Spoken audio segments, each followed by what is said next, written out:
পৃথিবীতে সবচাইতে শ্রেষ্ঠতম দোয়ার স্থান হলো মা বাবা। ওই মা বাবা যদি হাত পাতে আরশ পর্যন্ত পৌঁছে যায়, ওই মা বাবা যদি বদদুয়া করে, পৃথিবীর সব তীর সব টার্গেট মিস হতে পারে, কিন্তু মা বাবার বদদুয়া কখনো মিস হয় না, কখনো মিস হয় না। আর সন্তান মা বাবার জন্য যখন দোয়া করে, পৃথিবীর কোনো হুজুর, পৃথিবীর কোনো বুজুর্গ ব্যক্তির দোয়া কবুলের ব্যাপারে সন্দেহ থাকতে পারে, কিন্তু সন্তান যখন মা বাবার জন্য দোয়া করে, এই দোয়া আল্লাহ ফেলে দেয় না। সুবহানাল্লাহ। কারণ মা বাবার এই দোয়াটা শিখিয়ে দিয়েছেন স্বয়ং আল্লাহ সুবহানাহু ওয়া তাআলা, রব্বির হামহুমা কামা রব্বায়ানি সাগীরা।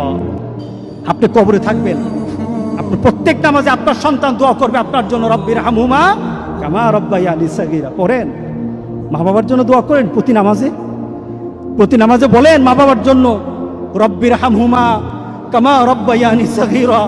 আপনি দোয়া করেন, দেখবেন আপনার দোয়ার কারণে আপনার সন্তান আপনার জন্য দোয়া করছে। আপনাকে আল্লাহ যেন এমন সুযোগ করে দেয়, এমন কুলাঙ্গার সন্তান যেন আমাদের সন্তানগুলো আল্লাহ না বানায়। সবাই বলেন আল্লাহুম্মা আমিন।